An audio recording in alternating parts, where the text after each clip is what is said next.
It all started innocently enough at one of those rare family gatherings, where everyone was in high spirits. My sister, Karen, had invited the whole family over for dinner.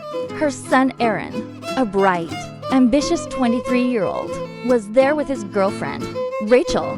The two of them were the picture-perfect couple, young, successful, and madly in love. We all admired their bond, how they could finish each other's sentences and share those intimate. Little looks that only couples in love could dot. It seemed like nothing could break that happiness. But over the following weeks, I began to notice small cracks. Aaron, who had always been quick to join family events, started making excuses to stay home. He stopped coming around as much, and when he did, he was distant, his usual energy replaced by a cold, almost withdrawn demeanor. It wasn't like him. His once passionate and driven nature seemed to have faded, replaced by a brooding, almost secretive side.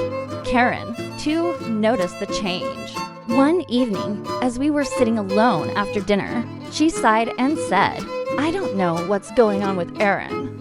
He's just not the same. It's like there's something he's hiding from me, and it's hurting me. I can feel it." I tried to reassure her, telling her that maybe Aaron was just stressed about his job or going through some personal issues. But deep down, I couldn't shake the feeling that something darker was at play. I had seen enough to know that when someone changes so drastically, something is often wrong. Then one day, Aaron called me out of the blue and asked if we could meet for coffee. I was taken aback, especially since we hadn't spent much time together lately. But I agreed, sensing that he needed someone to talk to. When we met at a quiet cafe, his usual charm was gone. There was a heaviness in the air, an unspoken tension between us. We talked for a while about his work, his goals, and the future, but it was all surface level. After a few moments of awkward silence, Aaron finally blurted it out.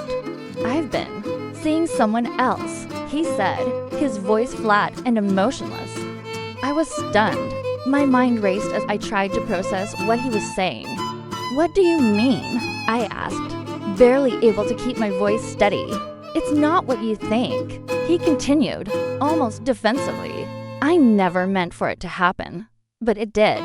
I met her at work. Her name's Emily.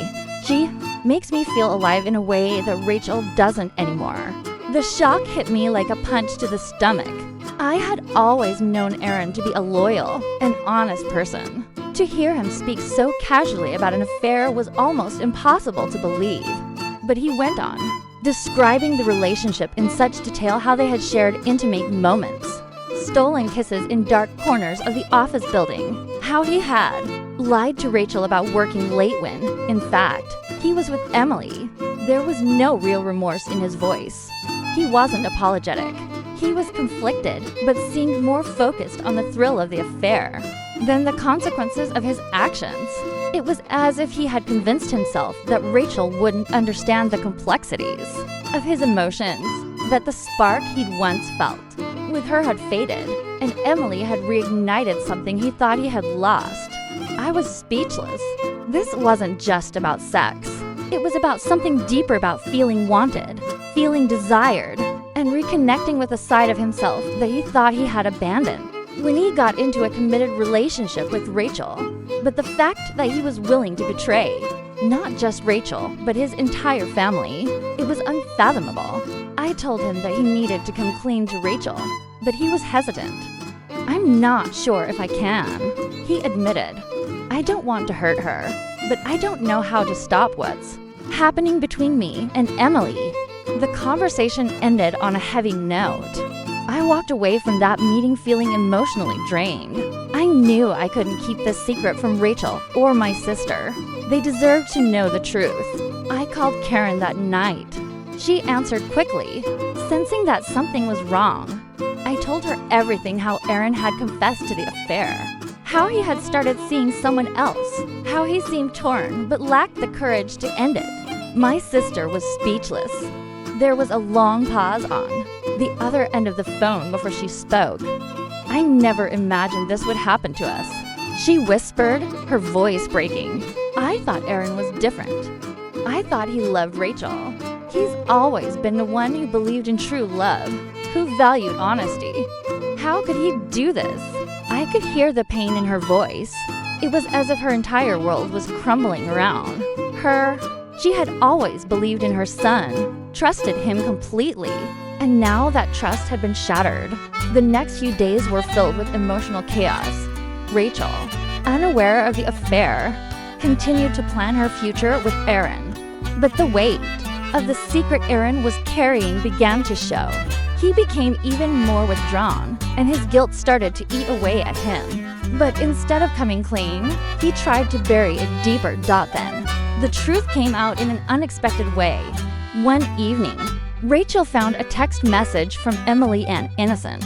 Enough message at first, but one that quickly led to the discovery of the affair. She confronted Aaron, and this time, there was no escaping the truth. The confrontation was explosive. Rachel was devastated. She cried, yelled, and demanded answers. She couldn't understand how the man she had trusted with her heart, the man she thought was her future, could do this to her. She felt betrayed, humiliated, and utterly alone. Aaron, for the first time in weeks, seemed to genuinely regret his actions. He begged Rachel to forgive him, promising to end things with Emily and rebuild their relationship. It was a desperate plea, but Rachel, though heartbroken, agreed to give him another chance. She told him she needed time, that they needed counseling, that he had to prove he was truly committed to her. But as time passed, Aaron's internal conflict only deepened. The thrill of the affair had ignited something in him that he couldn't let go of. He tried to bury his feelings for Emily, but every time Rachel reached out to him, trying to rebuild their connection, he found himself pulling away. He couldn't deny the chemistry he had with her anymore. The connection with Rachel, though still strong, seemed to have faded with the passing months. He couldn't bring himself to fully immerse in their relationship again. The guilt and the shame gnawed at him, but the desire for the excitement of his affair was stronger. Eventually, Rachel found out that Aaron had been texting Emily again. Even after promising to end it, she was done. For the second time, she left him. This time, there was no going back. The trust was gone, and it couldn't be repaired. Months later, Aaron reached out to me.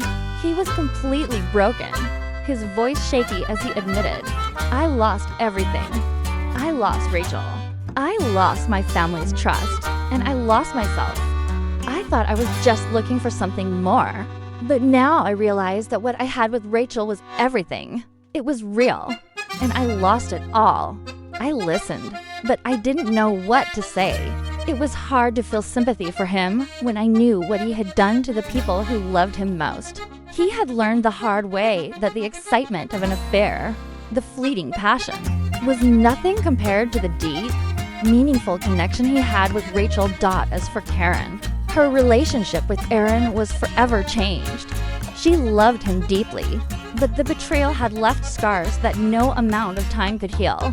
She tried to support him, but there was always an unspoken distance between them, a sadness in her eyes that I couldn't ignore. And Rachel, despite the pain, eventually moved on. She met someone who treated her with the care and respect she deserved. Aaron, on the other hand, was left to pick up the pieces of his shattered life, wondering how he could have been so blind to the love that had been right in front of him all along. In the end, Aaron's journey wasn't just about losing Rachel, it was about losing himself. And the painful lesson was clear. Once trust is broken, it's nearly impossible to rebuild.